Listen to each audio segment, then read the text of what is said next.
This is part 2 of Get Excited Looking at Art, Lecture 1. Now let's shift away from color and onto what is termed perspective. Perspective relates to how objects in a work represent their spatial differences in an effort to create what we would see. Most images we're familiar with on TV or in photography have the right perspective. Objects in the foreground which are closer look that way. Objects further away from us look that way too. The ability or the science of capturing that perspective dates to the Renaissance. The man credited with inventing this in the mid-1400s was a triple threat. Filippo Brunelleschi. First, he was a finalist in the competition to cast the biblical scenes for the Gates of Paradise doors of the Florence Baptistry. He went on to win the competition to design and install the Duomo in the Florence Cathedral. And along the way, he came up with a geometrical solution for keeping distant objects looking right. The scene with the water fountain is a Hubert Robert scene which uses several of his methods. Remember, we're looking at a reproduction of a two-dimensional space. It has width and it has length. What do you see? Objects in the distance becoming proportionally smaller. We also progressively see objects rising in the horizon as they move further away. And lastly, atmospheric perspective lightens the colors as if a haze is gradually blurring the distance. By the way, another simpler method for showing depth is to overlap objects. As you see here in this excerpt from Masaccio's Tribute Money fresco. It's in the Brancacci Chapel, also in Florence. The Christ figure is reaching out in front of St. Peter, yet the tribute collector is in front of everyone as his body blocks Christ's blue toga and the others. These artsy tools can be used to draw the viewer's eye deep into a 2D space. Single point perspective directs your eye to a specific vanishing point, while multi-point perspective provides a few viewing angles and is not as directive. If you're a skier or a snowboarder, the fall line is a metaphor for single point perspective. You might think that once an artist knows how to draw in perspective, there would be no turning back. Well, not necessarily. Knowing how to do it right creates an opportunity for artists to decide whether they want to stay in perspective or not. Look at this work by Henri Matisse. Do you get a sense of depth? Probably not.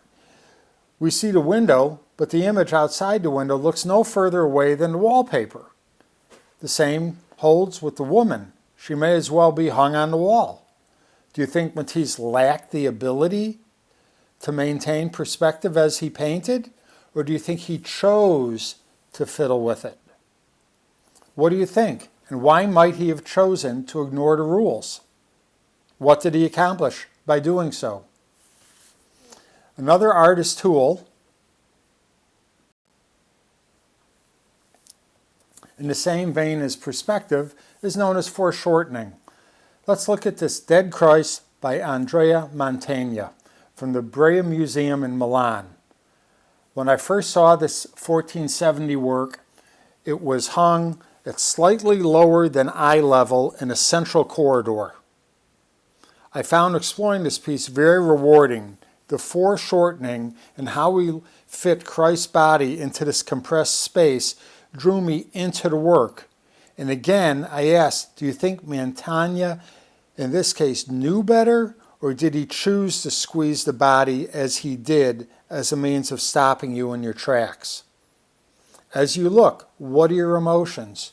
What do you notice first? What next? Some classes have felt that we first notice his feet and the torture he endured. It's jolting. Yet the upper body of the work shows a very peaceful figure. Many students have also commented how robust Christ's upper body appears. I look forward to hearing your thoughts when we get online. At this point, you may be wondering if there's a particular way one should describe art. In most cases, the answer would be no. However, in the appraisal field, beyond the how much is it worth part, it is suggested that documenting certain points is important. We'll use Edward Manet's The Bar at the Folies Bergère as our model. The bar was Manet's final work, completed in 1883, and it's on view at the Courtauld Museum in London. A structured conversation on the work would progress as follows. First, a description, kind of a Joe Friday, dragnet, just the facts, ma'am. Then a more formal analysis, and finally an interpretive reading of the work. For the descriptive part, we see a woman standing behind what appears to be a bar or a table. It's either a reflection behind her or there's a second barmaid looking at us. And there looks like there's a man on the upper right, and there are people in a balcony or a mezzanine of some sort, and the painting is so tall and so wide. That's it. The formal analysis leads us into the details. The woman is in the center. She's anchoring the scene. Her head, pendant, and buttons create a strong vertical line. The white lace on her jacket or blouse draw our attention to her face, and in turn, her deadpan expression. The lights to the left and right direct our attention back to her. The right side is off balance. The rear of the second woman, or is that a reflection, is not symmetrical, as in the positioning of the top-hatted man. Now let us try and interpret what could be going on in the painting. Is the woman behind the bar happy or sad? She's staring directly at us. That's an often used Manet technique. What might be on her mind? Can we invent a narrative about her?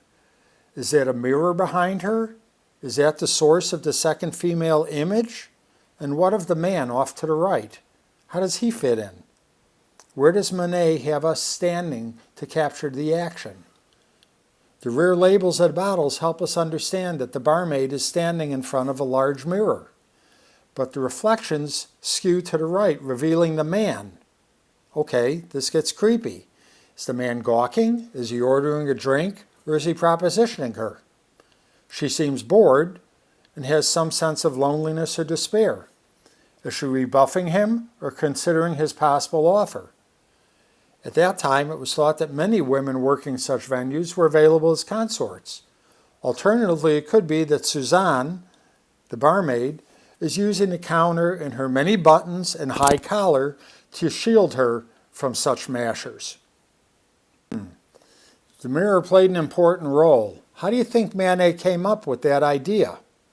Now remember, Manet studied the Spanish masters, and in an effort to help you connect the dots, we'll review our mental inventory of artworks that we've seen. It's fun to think through about artworks that we've seen as we try and make connections between artists. Diego Velázquez was a painter to the Spanish court in the 17th century. He predated Goya.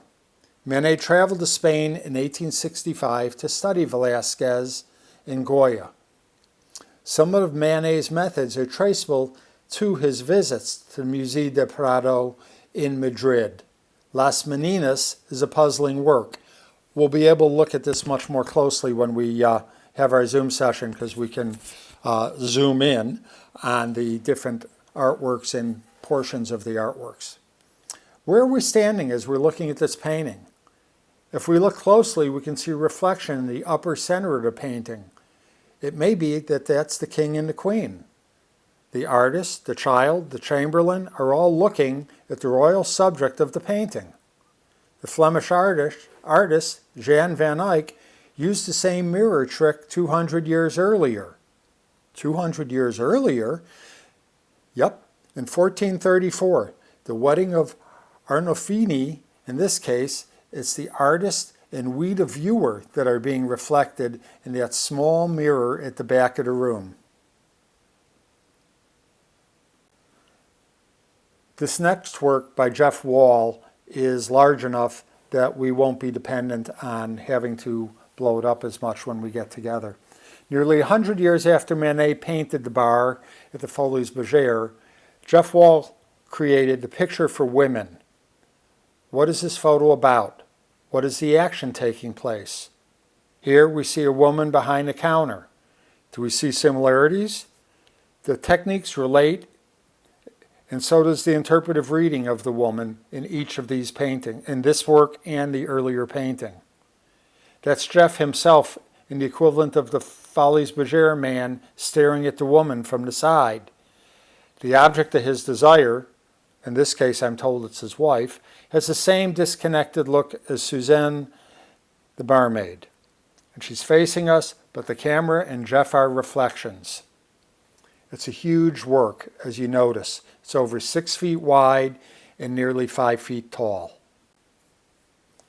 We'll be looking at all of these images again when we get together for our part 2, which is the Zoom session for each class. We have one last masterpiece and concept to view. When a painting is completed, it can have an effect on the work's meaning. Remember earlier we talked about meaning. And I chose this Goya scene as a departure from the French and Italian art most often studied. Like Velázquez, it hangs in the Prado in Madrid, and it's one of the pieces your new acquaintance, Edward Manet, studied. What is the subject? It appears to be unarmed civilians being lined up and executed. One man has his arms outstretched, but does not appear to be pleading. But he is communicating with us. On a formal level, the work is composed in 2 halves. The left side are Spanish townspeople or peasants. The more rounded figures than the upright, rigid, very linear riflemen on the right.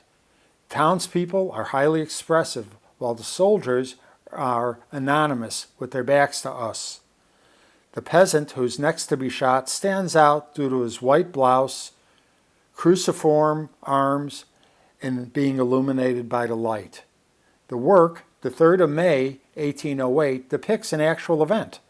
The French army who had invaded Spain was punishing the townspeople for their rebellion to protest French occupation the day before. Now, knowing what you do at this point, what was the meaning when he painted it? Well, that was a trick question. The painting was actually commissioned 6 years later by the King of Spain, after Spain drove the French out. How might we have read the work if it was painted right after the 1808 scene, as the occupation was occurring? At that time, it would be like a war correspondence piece chronicling the action instead of being painted later, where it represents the bravery and the sacrifice of the proud Madrid rebels. The timing changed the meaning.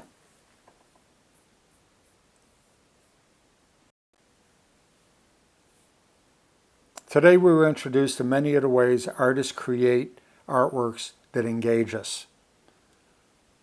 We also had a chance to think about how our viewing of the artwork is affected by the lens that we may be using as we are reading the work. Whether we're looking at it through today's eyes, trying to think about what happened at the time the artwork was created, or some other criteria. Next class, we're going to shift from techniques to an important event in art history, the 1863 Paris Salon des Refugiés.